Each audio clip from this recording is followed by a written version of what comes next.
तो आप सभी को प्रभु यीशु मसीह में प्रेम नमस्कार।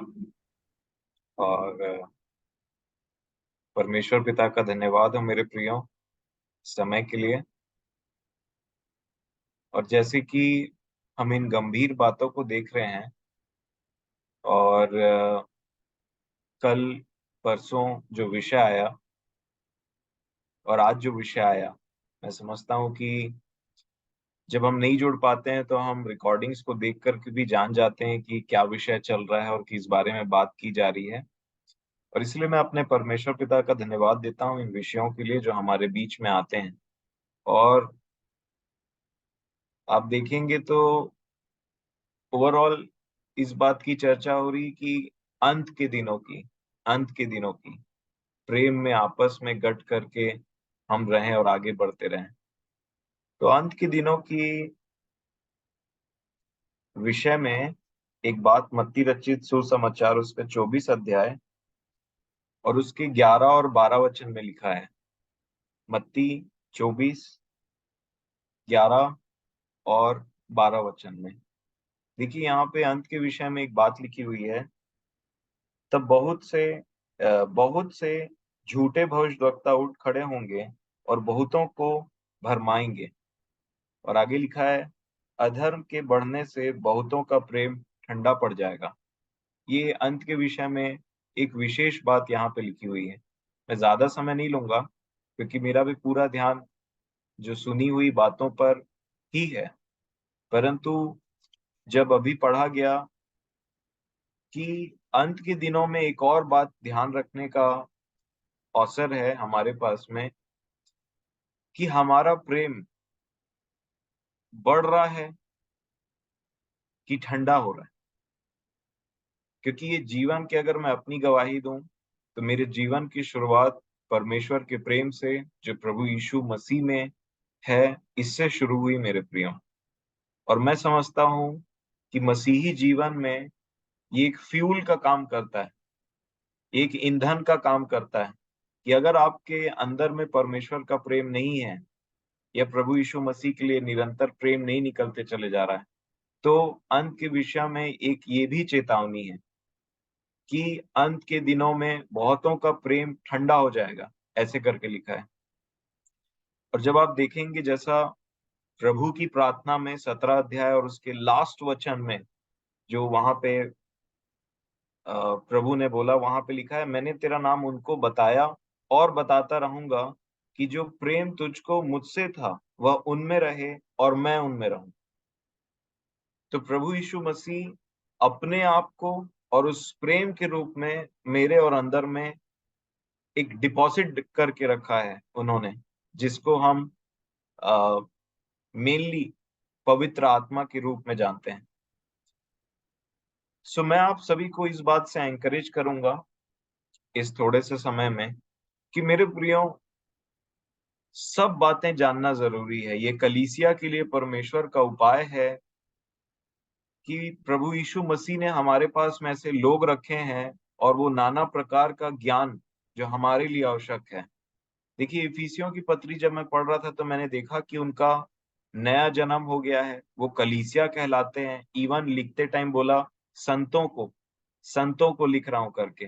पर फिर भी उनके लिए प्रार्थना किया कि परमेश्वर के ज्ञान और प्रकाशन का आत्मा तुम्हारे लिए हो। और ये बहुत जरूरी है। परंतु मेरा आपसे निवेदन है, इन सब चीजों के बीच में एक चीज मत भूलिएगा, वो प्रेम जो हमारे लिए बहुत ही आवश्यक है। और ये इतना आवश्यक है कि प्रभु यीशु मसीह ने कहा कि मैंने तेरा नाम उनको बताया और बताता रहूंगा। और उसका पर्पस क्या था? 17 के 26 को ही पढ़ रहा हूं मैं, यूहन्ना, मैंने तेरा नाम उनको बताया और बताता रहूंगा कंटिन्यूअसली, कि जो प्रेम तुझको मुझसे था वह उनमें रहे और मैं उनमें रहूं। मुझे प्रभु ने जो सिखाया है अपने जीवन से, अपने आत्मा के द्वारा, वो ये है कि प्रभु यीशु मसीह का शारीरिक रूप से जब इस पृथ्वी में अंत होना था तो सब लोग छोड़ करके चले गए थे। सब लोग, इनफैक्ट सब सब लोग छोड़ करके चले गए थे, परंतु उन्होंने एक बात बोला कि तुम सब के सब मुझे छोड़ करके चले जाओगे, परंतु पिता मेरे साथ है। और इसलिए आप याद रखिएगा कि इस अंतिम दिनों में इस बात में और ज्यादा बढ़ने की जरूरत है कि प्रभु परमेश्वर का प्रेम जो प्रभु यीशु मसीह में मेरे और आपके हृदय में बसाया गया है, वो निरंतर बढ़ते चले जाना चाहिए। क्योंकि हमारे लिए सिर्फ यही आज्ञा है कि किस प्रकार से उसने हमसे प्रेम किया और आगे इसी प्रेम को आगे ट्रांसफर करने के लिए बोला है। और इसीलिए ये बहुत बहुत बहुत जरूरी है कि हमारा प्रेम परमेश्वर से सबसे पहले हो, और वो प्रेम उसके बाद में आगे बढ़ता चला जाए। आपको जान करके मैं आपको एक बात याद दिलाना चाहूंगा कि मसीही जीवन में यूहन्ना 14 अध्याय और 15 वचन के अनुसार में लिखा है, यदि तुम मुझसे प्रेम रखते हो तो मेरी आज्ञाओं को मानोगे। और इसलिए मेरे प्रियो, मसीही जीवन में पहले प्रेम आता है। वो अपने प्रेम से मुझे और आपको इतना भर देता है, इतना भरता है, और प्रतिदिन भरता रहता है, अगर आप अलाउ करें और विश्वास करें उसके वचन में, तो कि आदमी जब प्रेम से भर जाता है ना, तो यकीन मानिए आज्ञा तब मानी जाती है। और जब मैं और आप परमेश्वर के उस निरंतर प्रेम से जो प्रभु यीशु मसीह में पवित्र आत्मा में मेरे और आपके लिए है, कंटिन्यूअसली भरते जाएंगे भरते जाएंगे भरते जाएंगे, तब यकीन मानिए कि आज्ञाओं को मानना उतना आसान होते चला जाएगा। क्योंकि प्रेम और आज्ञा, जब हम प्रेम करते हैं और आज्ञा की जब बात आती है, तो ये आज्ञा कोई नॉर्मल आज्ञा नहीं है। इन आज्ञाओं को मानने के लिए जो प्रभु यीशु मसीह ने दिया है, मुझे और आपको अपने आप का बलिदान करना पड़ेगा, तब वो आज्ञा मानी जाती है। और अगर कोई किसी से प्रेम ना रखे, तो कभी भी वो अपने आप को बलिदान नहीं कर सकता। और इसीलिए दूसरा कुरिन्थियों 5 अध्याय में ये जो प्रेरित थे, इन्होंने एक बात बोला, जहां पे मैं आपको पढ़वाना चाहूंगा। दूसरा कुरिन्थियों 5 अध्याय उसका 14 वचन और 15 वचन। देखिए क्या लिखा है दूसरा कुरिन्थियों 5 का 14 और 15। क्योंकि मसीह का प्रेम हमें विवश कर देता है, दैट इज कंपल्सरी। ये कंपल्सरी है मसीह के देह में, आपस में। मसीह का प्रेम हमें विवश कर देता है, इसलिए कि हम यह समझते हैं कि जब एक अर्थात मसीह सबके लिए अर्थात मैं और आप मरा, तो सब मर गए। और आगे लिखता है, और वह इस निमित्त सबके लिए मरा कि जो जीवित हैं वे आगे को अपने लिए ना जीवित रहें, अपने लिए ना जिए, परंतु उसके लिए जिए जो उनके लिए मरा और फिर जी उठा। और इसीलिए जब तक ये प्रेम नहीं होगा, जब ये प्रेम का जब आप प्रेम से भरे नहीं रहेंगे, तो आज्ञा मानना उतना ही कठिन हो जाता है। लेकिन इसका विपरीत, जब एक व्यक्ति प्रेम से भरा रहता है, तो वो सेक्रीफाइस करने के लिए रेडी रहता है, अपने आप का त्याग करने के लिए रेडी रहता है। क्यों? क्योंकि जो मोटिवेटिंग पावर है, जो पीछे से उसको पूरा सपोर्ट दे रहा है, वो और कुछ नहीं, परमेश्वर का प्रेम है। और इसलिए अगर आप पहला यूहन्ना उसका 5 अध्याय और उसका 3 वचन पढ़ेंगे, तो देखिए क्या लिखा है। पहला यूहन्ना 5 अध्याय और 3 वचन। यहाँ पे लिखा है, पहला यूहन्ना 5 अध्याय 3 वचन में, क्योंकि परमेश्वर से प्रेम रखना यह है। देखिए प्रेम रखने का डेफिनेशन क्या बताया है। परमेश्वर से प्रेम रखना यह है कि हम उसकी आज्ञाओं को माने, और उसकी आज्ञाएं कठिन नहीं, ऐसा लिखा है। और ये वचन हमें बताता है कि अगर चाहे मैं हूं चाहे कोई भी हो, अगर मुझे ये जीवन कठिन लगने लग रहा है, तो मुझे चेक करना चाहिए कि क्या मेरा परमेश्वर से प्रेम, क्या मेरा प्रभु यीशु मसीह से प्रेम कम हो रहा है।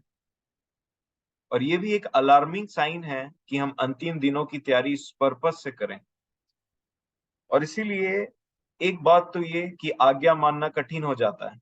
नंबर 2, 18 वचन, पहला यूहन्ना 4 का 18 वचन, यहाँ लिखा है, प्रेम में भय नहीं होता, वरन सिद्ध प्रेम भय को दूर कर देता है, क्योंकि भय का संबंध दंड से होता है, और जो भय करता है वह प्रेम में सिद्ध नहीं हुआ है। अर्थात जब हम प्रेम में सिद्धता की ओर आगे बढ़ते चले जाते हैं, तो हर प्रकार का भय मेरे प्रिय हटते चले जाता है। मैं ये नहीं बोलूंगा कि एक बार में ये चीज हो जाता है, क्योंकि यहाँ बात सिद्धता की हो रही है, परफेक्शन की हो रही।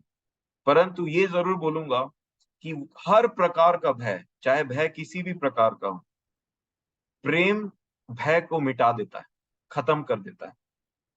और इसलिए इन सब विषयों में मुझे और आपको अपने जीवन को चेक करने की आवश्यकता है, क्योंकि सारा बंदोबस्त, सारी चीजें प्रेम पर ही आधारित है, और प्रेम पर ही शुरू है, और प्रेम पर ही हमारा स्वर्गीय जो एक आ, हमारा जो ये यात्रा शुरू हुई है हमारी, वो वहीं तक। क्योंकि प्रेम एक ऐसा चीज है जो सबसे बड़ा है और जो कभी खत्म नहीं होगा।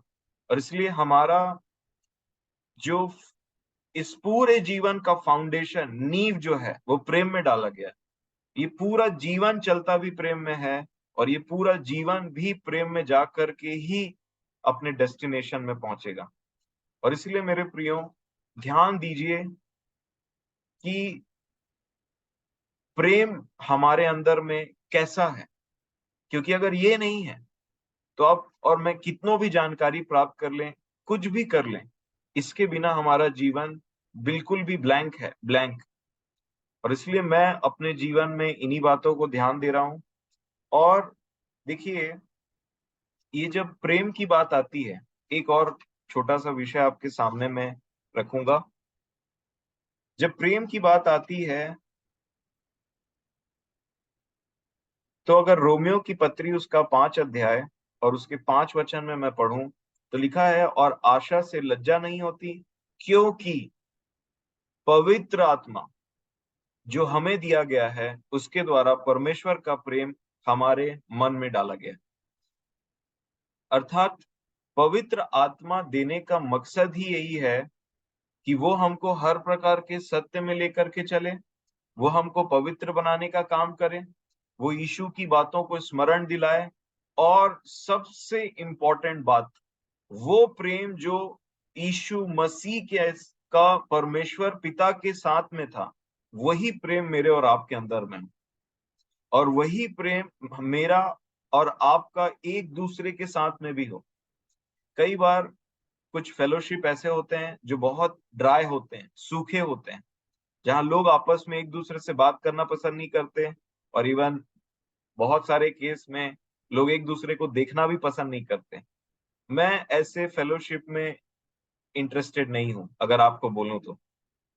मुझे पता है कि परमेश्वर का प्रेम ही है जो एक मोटिवेटिंग फोर्स है।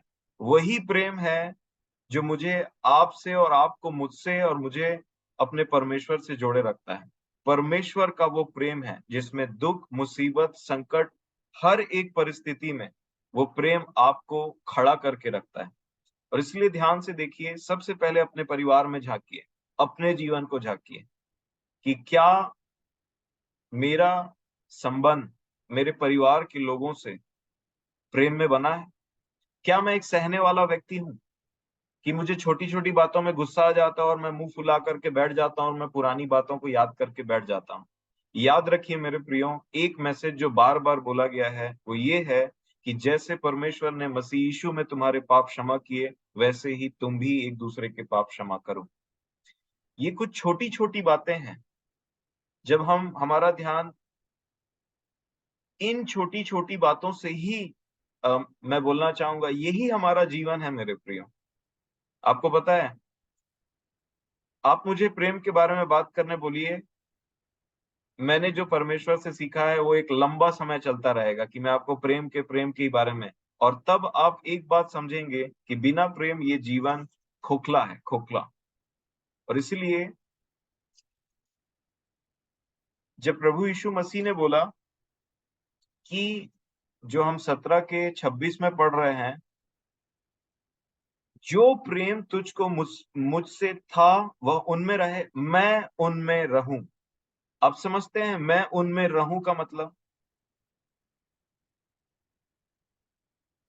इस बात पे बहुत कम ध्यान दिया जाता है कई बार, क्योंकि याद रखिए, परमेश्वर का पवित्र आत्मा हमारा सहायक है, और इसको नेग्लेक्ट मत करिए मेरे प्रियो। मैं आपको आपकी उन्नति के लिए एक विषय बताना चाहूंगा। अ,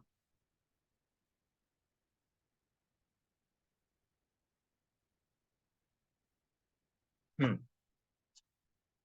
यूहन्ना रचित सुसमाचार, उसका 6वां अध्याय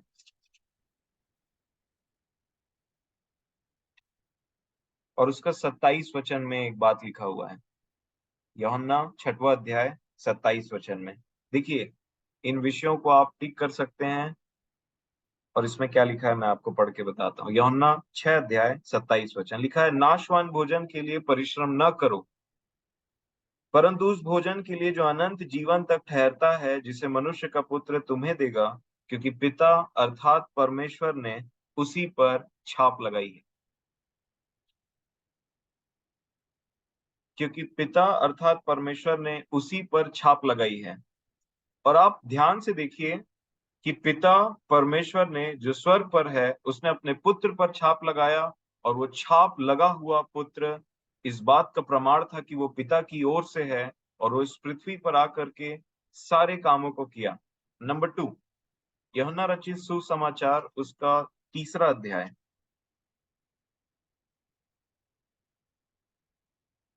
एक छाप जो पिता ने अपने पुत्र पर लगाया, यूहन्ना उसका 3 अध्याय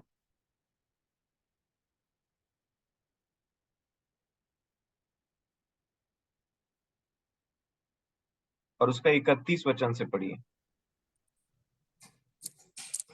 यूहन्ना 3 अध्याय उसके 31 वचन से, जो ऊपर से आता है वह सर्वोत्तम है, जो पृथ्वी से आता है वह पृथ्वी का है और पृथ्वी की ही बातें कहता है।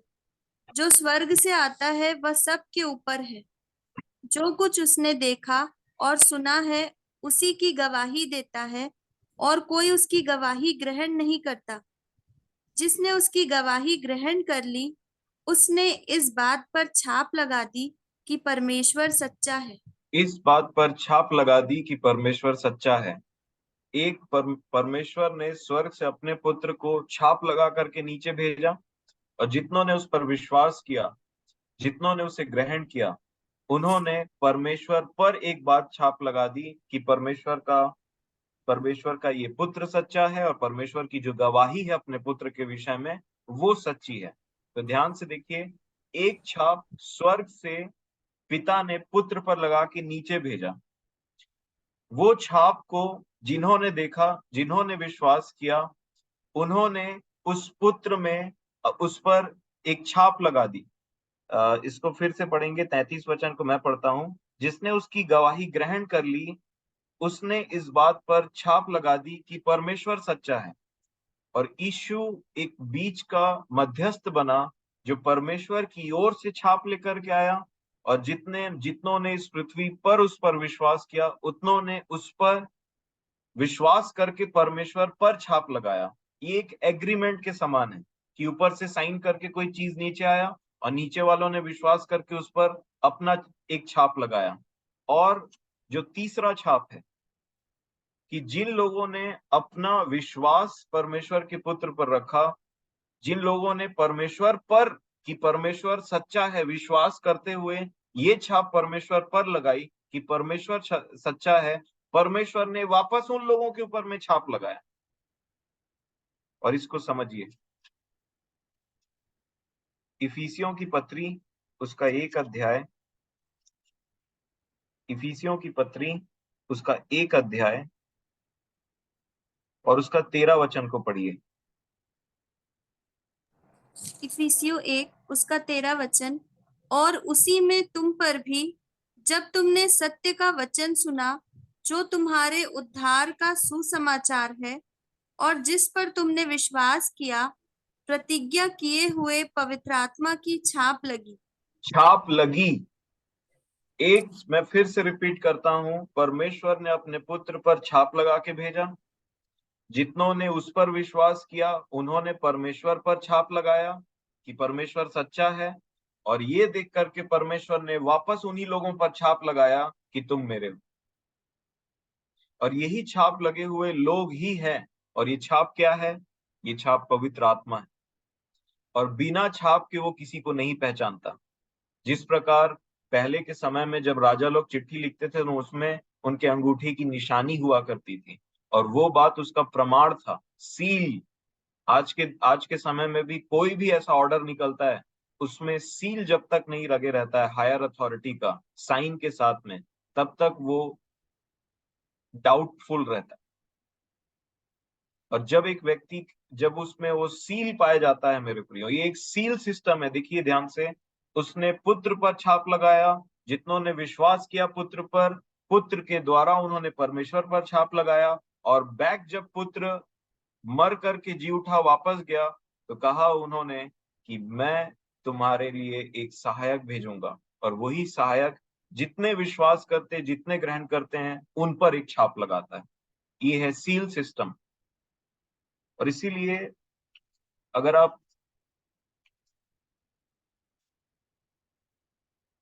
तिमुथियुस की पत्री,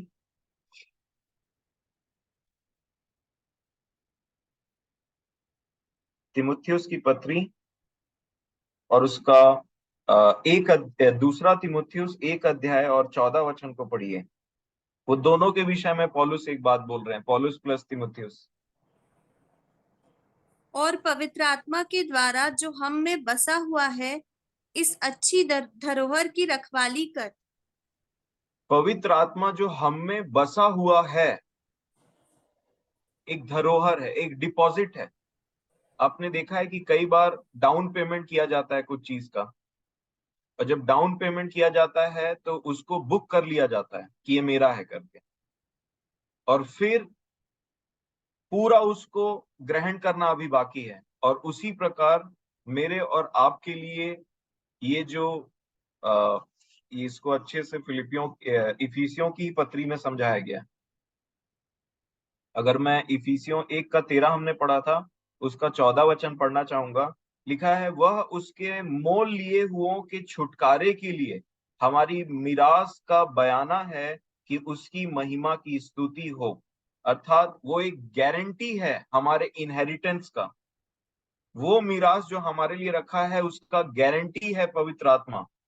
और इसलिए लिखा है कि का बयाना है उसके मोल लिए हुओं के लिए छुटकारे के लिए हमारी मिरास का बयाना है, वो गारंटी है मेरे प्रियो। और पौलुस वहां तिमुथियुस को बोल रहे हैं ये एक डिपॉजिट है, उसकी रखवाली कर, इस धरोहर की रखवाली कर जो डिपॉजिट हमारे अंदर में है। और उसका डिपॉजिट अभी हमारे अंदर में है। और यही पवित्र आत्मा के विषय में इफिसियों की पत्री 4 अध्याय में फिर से बोला कि उसको शोकित मत करो अपने कार्यों से, अपने जबान से, अपने चाल चलन से, परंतु उसको प्रसन्न रखो। वो जितना प्रसन्न रहेगा उतना आशीषित हम बनेंगे, और उतना ही हम प्रभु यीशु मसीह की पहचान में बनते चले जाएंगे मेरे प्रियो। तो उसको शोक मत करिए। एक जगह बोला आत्मा को ना बुझाओ। और इसीलिए मैं आप सभी को यहाँ एनकरेज करना चाह रहा हूं कि अभी बताया जा रहा था कि यूनाइटेड, मिले हुए, गठे हुए, एक दूसरे से जुड़े हुए कौन रख सकता है हमें ऐसा? ये प्रभु यीशु मसीह को बहुत अच्छे से पता था। और इसीलिए उन्होंने जब प्रार्थना किया तो ये बात को कहा। और इसीलिए देखिए, अब मैं समराइज करूंगा और फिर मैं खत्म करूंगा। मैं जो लिंक बताना चाह रहा हूं वो शुरू होता है परमेश्वर के प्रेम से, क्योंकि प्रेम इसमें नहीं कि हमने परमेश्वर से प्रेम किया, परंतु प्रेम इसमें है कि उसने हमसे प्रेम किया। यहां से आरंभ होता है। और वो प्रेम पवित्र आत्मा के रूप में, पवित्र आत्मा हमें बढ़ाने का कार्य करता है, प्रतिदिन कार्य करता है। और इसीलिए ये वो प्रेम है मसीह का जो ज्ञान से परे है, ऐसा करके इसको बताया गया। इसमें भी बढ़ने का प्रयास करिए। हर वो चीज परमेश्वर पिता प्रेम में मेरे और आपके लिए उपाय करेंगे। मैंने कभी नहीं सोचा था कि मैं शेखर दादा से मिलूंगा या परमेश्वर के ऐसे जनों से मिलूंगा जो मुझे सिखाने के लिए मेरे पास आएंगे। जो चीज मैंने किया वो परमेश्वर से प्रेम किया, और उनको अपने प्रभु यीशु मसीह को कब को प्रेम करने का प्रयास किया किया, और आज भी करता हूं। और मैं इस बात की चौकसी करता हूं कि प्रभु आपका प्रेम कम ना होने पाए। और इसीलिए मेरे प्रियो, जब हम परमेश्वर से प्रेम करते हैं ना, तो वो हमको सही लोगों से मिलाते हैं, सही शिक्षा में लेकर के जाते हैं। आपने ध्यान दिया कि खोजा अपने रथ में बैठ करके खोज रहा था और चाह रहा था कि मुझे कोई, और वो वही चीज को पढ़ रहा था यशाया 53, जहां यीशु मसीह के बारे में लिखा है। और उसके लिए परमेश्वर ने तिमुथियुस को कहीं से उड़ा करके भेज दिया उनके पास में, सबसे फास्टेस्ट मोड ऑफ ट्रांसपोर्टेशन ऐसा करके उनके पास में प्रबंध कराया। पर ये आपको एनकरेज करना चाहिए मेरे प्रियो, प्रेम सबसे बड़ा है, प्रेम सबसे बड़ा है। और इसलिए हम शोकित ना करें, हमें सेंसिटाइज्ड होना चाहिए कि पवित्र आत्मा परमेश्वर से बिल्कुल भी कम नहीं है, और इसलिए हम इसमें भी आगे बढ़े। एक और बात, आपको पता है डिवीजन कौन लोग क्रिएट करते हैं? लड़ाई झगड़ा काट कूट करने वाले कौन है? कई बार आपको पता है कि जब बहुत सारे लोग मिलते हैं ना, तो एडजस्ट करना मुश्किल हो जाता है।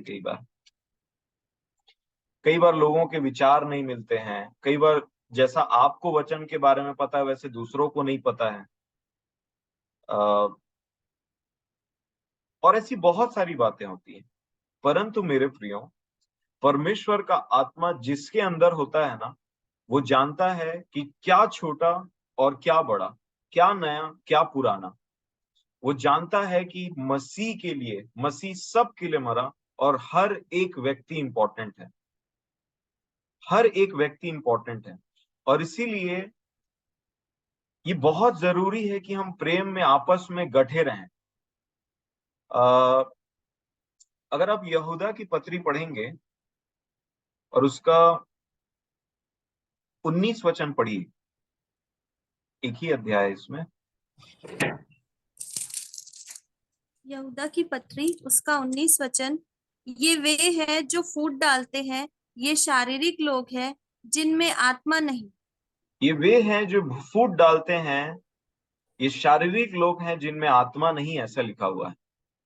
और इसीलिए परमेश्वर का आत्मा, मसीह का इस पृथ्वी पर आने का एक मकसद था शांति, पीस, मेल मिलाप, कि हमारा मेल मिलाप और इस पूरे जगत में लोगों का मेल मिलाप पिता से करा ले। और इसलिए वो आत्मा मेल मिलाप का आत्मा है मेरे प्रिय, प्रेम का आत्मा है। और इसलिए जब कभी भी आपका मन इरिटेट हो आसपास के लोगों से, अपने आप को याद दिलाइए कि उसने आपसे कैसा प्रेम किया। मैं समझता हूं मेरे से ज्यादा इरिटेटिंग पर्सन और होपलेस पर्सन कोई नहीं था जब परमेश्वर ने मुझसे प्रेम किया। लिखा है बैरी होने की दशा में उसने हमसे प्रेम किया, लिखा है पापी होने की दशा में उसने हमसे प्रेम किया। और इसलिए मेरे प्रियो, हम भी आपस में एक दूसरे से प्रेम रखें। अब एक बात, यूहन्ना 14 अध्याय, अब आप इसको समझेंगे। देखिए क्या लिखा है, 14 का 15, मैं आपके सामने पढ़ता हूं। यदि तुम मुझसे प्रेम रखते हो तो मेरी आज्ञाओं को मानोगे। पहले प्रेम आता है, फिर आज्ञा आई, फिर लिखा है मैं पिता से विनती करूंगा और वह तुम्हें एक और सहायक देगा, कि वह सर्वदा तुम्हारे साथ रहे, अर्थात सत्य का आत्मा, जिसे संसार ग्रहण नहीं कर सकता क्योंकि वह न उसे देखता है और न उसे जानता है। तुम उसे जानते हो क्योंकि वह तुम्हारे साथ रहता है और वह तुम में होगा। और इसलिए मेरे प्रियो, ध्यान दीजिए, हम संसार के नहीं है, हमें संसार की आत्मा नहीं है, हमें उस सर्वशक्तिमान परमेश्वर पिता की आत्मा है। उसका आत्मा हमारे अंदर में डिपॉजिट के रूप में डाला गया है। और इसीलिए मेरा आपसे निवेदन है कि इस आत्मा के चलाए चले। हर एक व्यक्ति को प्रैक्टिस होना है कि किस प्रकार आप आत्मा की आवाज को सुनते हैं। और याद रखिए, वो यीशु की बात लेकर के बताता है, वो सब सत्य बताता है और आने वाली बातों को भी बताता है जो हमारे बीच में देखी जा रही। और इसीलिए इस आत्मा को नेग्लेक्ट मत करिए। यही वो छाप है जो हमारे लिए दिया गया है, जिससे छुटकारे के दिन के लिए तुम्हारे ऊपर छाप दी गई। सो मैं परमेश्वर पिता का धन्यवाद देता हूँ ऐसे महान प्रबंध के लिए। और मेरी यही प्रार्थना है कि परमेश्वर पिता का आत्मा हमारे अंदर में वो प्रेम उत्पन्न करे जो सबसे पहले अपने परमेश्वर के लिए हो, और वो प्रेम उत्पन्न करे जो मसीह में कलीसिया के अन्य भागों, अन्य अंगों के लिए भी हमारे अंदर में होना चाहिए। सो मेरी यही प्रार्थना है। मैं इन बातों को सीख रहा था और मुझे मौका मिला तो मैंने आपके सामने में वही बातों को शेयर किया है। सो प्रभु मेरी भी सहायता करें, आपकी भी सहायता करें। प्रेमी पिता परमेश्वर, इब्राहिम, इसहाक और याकूब के परमेश्वर, जीवतों के परमेश्वर, आपके पास आपके बेटे हमारे मुक्तिदाता उद्धारकर्ता यीशु मसीह के नाम से आपके पास आते हैं और हृदय से धन्यवाद करते हैं प्रभु कि आपने आज अद्भुत अद्भुत बातों को अपने वचन के द्वारा, अपने लोगों के द्वारा प्रकट किया। धन्यवाद करते हैं प्रभु जी काम के बारे में। प्रभु जी आपने कैसे कैसे काम किया और काम करने के लिए आपने कलीसिया को दिया। कलीसिया में जितने भी भाई और बहन हैं प्रभु जी, वचन से जो प्रेम करते हैं, जिनको आपने बचाया, जिनको आपने अंधकार से निकाला, जिनके अंदर आपने अपना आत्मा डाला, जो जो भाई बहन लोग आप जो जीवते और सदा ठहरने वाले वचन के द्वारा जो नया जन्म पाया है, जिनके पापों को आपने उदयाचल से लेकर अस्ताचल से जब तक जितना दूर है उतना ही दूर कर दिया, ऐसे भाई बहन लोग तन मन धन लगा के काम करने वाले हम लोग बने प्रभु। और ये काम अपना नहीं बल्कि प्रभु का जानकर कर सके। और यहाँ जितने भी भाई लोग, जो रुपेश भाई, अमन भाई, जो लीड करते हैं, जवानों को उठा रहे हैं प्रभु जी, आपसे प्रार्थना करते हैं कि प्रिय भाइयों के अंदर इस बात को डाला कि वे जवानों को उठाएं और हम लोग कैसे परमेश्वर का प्रेम में बने रहें। यदि मनुष्य सारे जगत को प्राप्त करे, अपने प्राण की हानि उठाए, तो उससे क्या लाभ होगा। अभी भैया हेम कुमार भैया भी कह रहे थे, यदि ठनठनाती हुई पीतल, झनझनाती हुई झांझ, यदि प्रेम नहीं रखेंगे तो कुछ भी नहीं है। प्रभु आज हम लोग अपने परिवार के लिए चिंता करें और हमारे अगल बगल लोगों के लिए चिंता करें कि वो लोग भी जिस रीति से प्रभु आपने हम लोग आपको जाने, वैसे वो लोग भी यीशु मसीह को जाने। तो यही आपसे प्रार्थना करते हैं, हर एक मनुष्य के अंदर वचन का भूख प्यास उत्पन्न हो। हर एक मनुष्य के अंदर प्रभु जी आप दया भर दीजिए। और आप किसी मनुष्य के नाश होने से प्रसन्न नहीं होते हैं, बल्कि एक मनुष्य के उद्धार और छुटकारा पाने से प्रसन्न होते हैं।